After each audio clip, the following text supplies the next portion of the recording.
ओम शांति। आज हम बात करेंगे कि जो सांस लेने की जो तकलीफ आती है या फिर अचानक घबराहट आ जाती है, तो एक्चुअल में वो प्रॉब्लम होती क्यों है, और अगर ये प्रॉब्लम हो रही है तो उसका स्थायी समाधान कैसे निकाला जाए।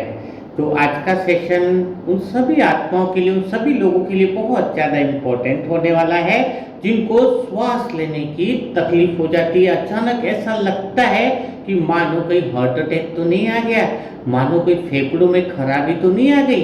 तो इस तरह के जो डर और परेशानियां जो आती है और घबराहट जो होती है, वो सारी चीजें आज के सेशन के बाद आपकी फिनिश हो जाएगी। तो इस सेशन को बहुत ध्यान से सुनना, क्योंकि क्या होता है कि आज छोटी सी तकलीफ होती है, उसको गलत तरीके से समझने से कई बार डॉक्टर्स वगैरह के पास भी जाते हैं तो कई सारे टेस्ट भी कर लेते हैं और पैसे भी काफ़ी सारे लग जाते हैं और इसका सॉल्यूशंस नहीं मिलता है। क्योंकि कई बार देखा गया है कि आपको जो सांस लेने की तकलीफ, बड़ी मुश्किल से कोई इंसान अचानक श्वास ले पा रहा है, मतलब ऐसा लग रहा है श्वास उसको खींच खींच के लेनी पड़ रही है। और जब डॉक्टर उसके सारे टेस्ट लिखता है तो टेस्ट के अंदर सारी चीज़ें क्या आती है, नॉर्मल आती है। तो ऐसा क्या होता है कि टेस्ट के अंदर देखें तो सारी चीज़ें नॉर्मल है, और जो श्वास एकदम रुकने से लगती है तो लगता है कि कहीं हार्ट अटैक हो गया, फेफड़े में कुछ इश्यूज आ गया है, इतनी बेचैनी और घबराहट सी होने लगती है। तो एक्चुअली इसका कारण क्या है वो पहले समझेंगे, फिर आपको बहुत इसका सटीक सॉल्यूशंस जो है वो भी आपको बताएंगे। तो चलो बिना देरी किए हम सेशन की शुरुआत करते हैं। तो सबसे पहले ये समझना होगा कि जैसे कि अपने गले के अंदर दो तरह की नली होती है। एक तो पीछे की जो नली होती है ना, वो खाना खाने के लिए होती है। जब हम खाना खाते हैं तो पीछे की नली है जो होती है वो खुल जाती है, और आगे की जो नली होती है वो श्वास लेने के लिए होती है। जब हम पीछे की नली से जब हम खाना वाना खाएंगे ना, तो क्या होगा कि आगे की नली क्या हो जाती है, बंद हो जाती है। और जब हम आगे की नली से हम जो श्वास लेते हैं तो श्वास तो आपको पता ही है कि वो दोनों फेफड़ों के अंदर जाती है, और दोनों फेफड़ों से वो फिर किधर जाती है, वो हार्ट के अंदर जाती है, और मतलब हार्ट से फिर वो खून के अंदर यानी ब्लड में वो ऑक्सीजन जो है वो मिल जाती है, और ऑक्सीजन खून के द्वारा फिर शरीर के सारे अंगों तक पहुंचती है, और वापस रिटर्न में जो CO2 बनती है वो वापस वही हार्ट, ब्लड और खून से वापस फेफड़ों में आती है, फेफड़े से वापस अपनी नाक के द्वारा CO2 बाहर निकलती है। यानी ऑक्सीजन जो अपन श्वास लेते हैं उसका प्रोसेस ये होता है। और जैसे गुब्बारा जैसे फूलता है ना श्वास लेते, वैसे फेफड़े भी हमारे फूल जाते हैं, और जैसे गुब्बारा पिचक जाता हवा निकलने पर, वैसे जब हम CO2 बाहर निकालते हैं तो भी हमारी इसी सिचुएशंस हो जाती है। तो प्रॉब्लम्स होती क्या है वो यहाँ समझना होगा। इस प्रॉब्लम को अगर समझ गए ना तो आज का सेशन आपकी लाइफ में इस बीमारी को सदा के लिए खत्म कर देगा। अभी अपने शरीर में दो तरह के सिस्टम काम करते हैं। दो तरह के सिस्टम कौन से काम करते हैं कि जैसे कि एक तो होता है कि जिसका कंट्रोल है हमारा, जैसे भी मैं हाथ ये उठा रहा हूँ, ये मेरा हाथ पे कंट्रोल है, मुझे हाथ इधर करना है तो मेरा कंट्रोल है, हाथ अगर इधर करना है तो मेरा कंट्रोल है। यानी बहुत सारी एक्टिविटी जिनको मैं कंट्रोल कर सकता हूँ, तो वो होता है तो कंट्रोल वाला सिस्टम, यानी ऐच्छिक क्रिया भी बोल सकते हैं हिंदी के अंदर, कि वो सारी क्रियाएं जिनको मैं कंट्रोल कर सकता हूँ। ऐच्छिक क्रिया, इसको कंट्रोल कौन करता है, मैं स्वयं कर सकता हूँ। ओके, लेकिन शरीर के अंदर कुछ क्रियाएं ऐसी हैं मतलब कंट्रोल कर सकता है, इसका अर्थ क्या कि जो मेरी इच्छा के अनुसार हो, है ना। कंट्रोल का दूसरे आसान शब्दों में मैं आपको समझाना चाहूंगा कि यानी जिन इच्छाओं का मेरे द्वारा कंट्रोल हो उसको कहेंगे ऐच्छिक क्रिया। जैसे मैं चाहूँ कि चीज यहाँ से यहाँ रखनी है तो मेरे कंट्रोल में, यानी उन इच्छाओं का जिनका मेरे पर कंट्रोल है, जिनका मैं कंट्रोल कर सकता हूँ, वो ऐच्छिक क्रिया वो चलती है। लेकिन शरीर में कुछ क्रिया ऐसी है जो हमारी बिना इच्छा के भी चलती है। वो कौन सी है, आप श्वास आराम से ले रहे हो कि आपको कंट्रोल है, श्वास तो आ रही है जा रही है, ऑटोमेटिकली हो रही है ना। अनिच्छिक जिन इच्छाओं, फेफड़े चल रहे हैं, हार्ट चल रहा है, किडनी लीवर चल रहा है, उनका मेरा कुछ कंट्रोल नहीं है, वो अनिच्छिक क्रिया है। मतलब जो ऑटो नर्वस सिस्टम होता है अपने अंदर, वो उन अनिच्छिक क्रिया जो हमारी इच्छा के अनुसार नहीं है, कंट्रोल नहीं है, हमारी बिना इच्छा के भी वो ऑटोमेटिक जो कंट्रोल होता है उसको कहते हैं ऑटो नर्वस सिस्टम। समझ गए? बहुत अच्छे से इस बात को समझना। यानी हम नहीं चाह रहे, हम सोचते भी नहीं कि श्वास हमें लेनी है, यानी तो भी ऑटोमेटिक श्वास ले रहे, फेफड़े चल रहे, ऑटोमेटिक भोजन पच रहा, सब कुछ क्रियाएं चल रही है। तो वो है ऑटो नर्वस सिस्टम के द्वारा इच्छाएं कंट्रोल में होती है। क्योंकि यहाँ पर प्रश्न तो यही आ रहा है ना कि अगर मन के अंदर भी ऐसे कोई विचार आ रहे हैं, घबराहट वगैरह मन में आती है, तो शरीर पे क्यों असर आता है? इंपॉर्टेंट बात है, कई लोग कहते हैं कि मन में आपके नेगेटिव थॉट आ गए, कोई टेंशन आ गई, तो शरीर पे क्यों इफेक्ट पड़ता है इसका?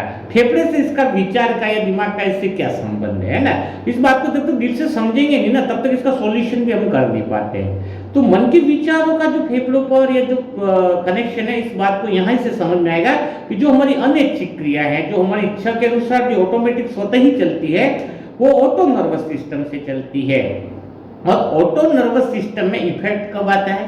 हाँ, ये जो ऑटो नर्वस सिस्टम का बैलेंस कम बिगड़ता है, यहाँ पे बहुत अच्छे से समझना है। जब हमारे मन के अंदर बहुत ज्यादा अचानक ऐसे इंसिडेंट घट जाते हैं और ऐसे इंसिडेंट को देखकर अचानक उल्टे सुलटे जो विचार मन के अंदर आ जाते हैं, बहुत तेज गुस्से के विचार, मतलब इमोशंस जिसको कहते हैं ना, ऑटो नर्वस सिस्टम्स भी कमांड करता है इमोशंस।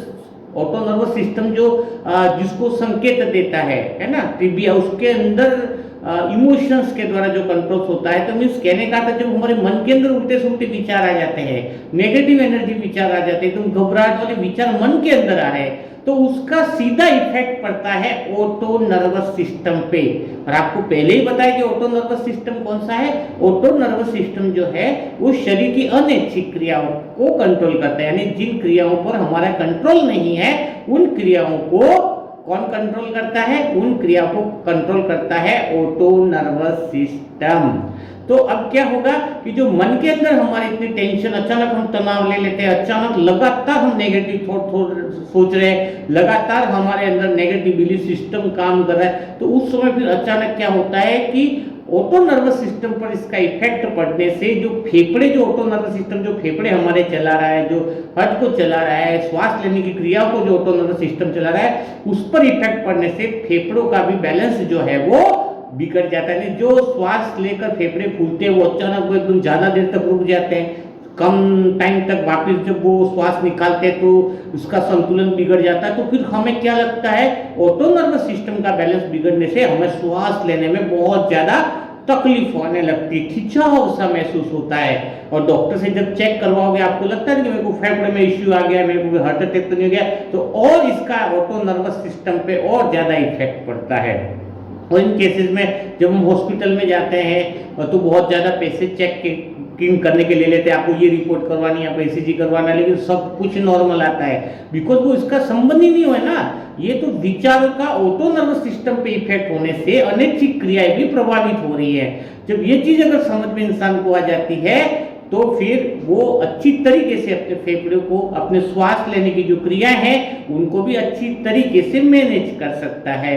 तो अगर आपको कुछ फेफड़ों के अंदर श्वास लेने में बहुत ज़्यादा इश्यूज आ रहे हैं, घबराहट हो जा रही है, हार्ट का सिस्टम बिगड़ रहा है, तो हार्ट की आपकी कोई प्रॉब्लम नहीं है, डरने की जरूरत नहीं है, आपके फेफड़ों के अंदर कोई खराबी नहीं है। अगर आप वास्तव में इस श्वास लेने की प्रॉब्लम से निकलना चाहते हैं, तो अपने अंदर पॉजिटिव बिलीव सिस्टम का जो पैटर्न है, अच्छा सोचने का जो तरीका है, उसको डेवलप करो। और अच्छा सोचने का जो तरीका है, पॉजिटिव बिलीव सिस्टम है, बिना काम का छोटी बाटी बातों में भय नहीं लें, तो ये सारी चीजें गोली या दवाई से आपकी ठीक नहीं होगी, ये सारी चीजें होगी लर्निंग से। क्योंकि विचार और थॉट जो हैं वो आएंगे आपकी अच्छी पढ़ाई से, अच्छा चीज सीखने से आएंगे।